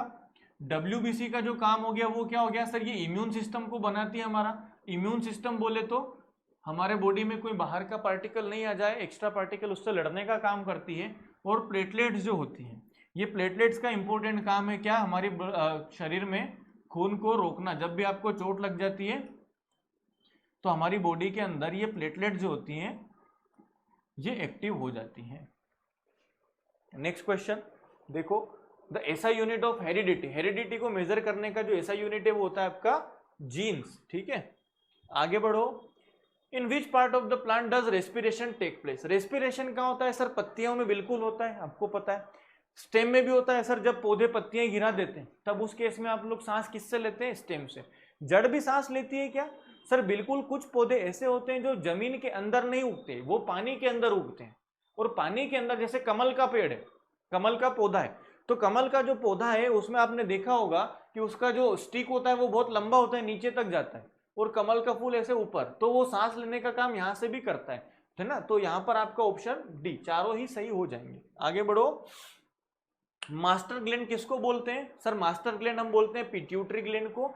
क्यों, क्योंकि सर ये पिट्यूटरी ग्लैंड हमारी बॉडी में सारी ग्लैंड्स को कंट्रोल करके रखती है। क्लियर है क्या, सबसे छोटी ग्लैंड पिट्यूटरी ही है आपका, लेकिन दूसरे नंबर पर, फर्स्ट नंबर पर सबसे छोटी कौन है आपका, पीनियल ग्लैंड, सॉरी एड्रिनल नहीं, गलत हो गया, पीनियल ग्लैंड याद रखना है आपको। ये क्या है, सबसे स्मॉलेस्ट है ना। और दूसरे नंबर पर कौन है आपका, पिट्यूटरी। अच्छा, पिट्यूटरी ग्लैंड को भी कोई कंट्रोल करेगा क्या, तो उसको बोलते हैं सुपर मास्टर ग्लैंड। क्या बोलते हो,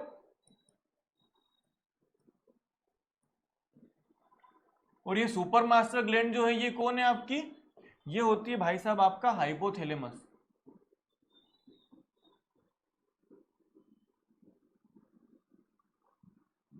ठीक है। आगे बढ़ो, malaria is caused by, malaria की बीमारी हमेशा मच्छरों के कारण होती है, जिसको हम प्लाज्मोडियम बोलते हैं, ठीक है।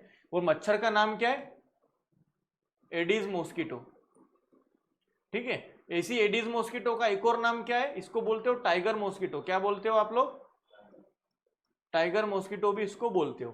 क्यों, क्योंकि सर ये टाइगर को भी छेड़खानी कर देता है क्या, नहीं, टाइगर को छेड़छानी नहीं करता है, इसकी बॉडी पे सफेद सफेद स्पॉट्स होते हैं, इसलिए इसको टाइगर का नाम दिया गया है, ठीक है। आगे, the lens of human eyes, हमारी बॉडी, हमारी आंखों के अंदर जो लेंस है वो कौन सा लेंस होता है, हमारा कॉन्वेक्स लेंस होता है। विच part of brain controls balance and posture, ठीक है। हमारी बॉडी के अंदर जो हम बैलेंस वैलेंस करते हैं वो सारा काम कौन करता है, हमारा सेरिबेलम। सेरिबेलम हमारा हिंड ब्रेन, पीछे वाले हमारा जो माइंड है उसका एक पार्ट होता है। हम जब अल्कोहल कंज्यूम कर लेते हैं, है ना, जब शराब वगैरह पी लेते हैं, तो ये सेरिबेलम जो होता है उससे वो डीएक्टिवेट हो जाता है।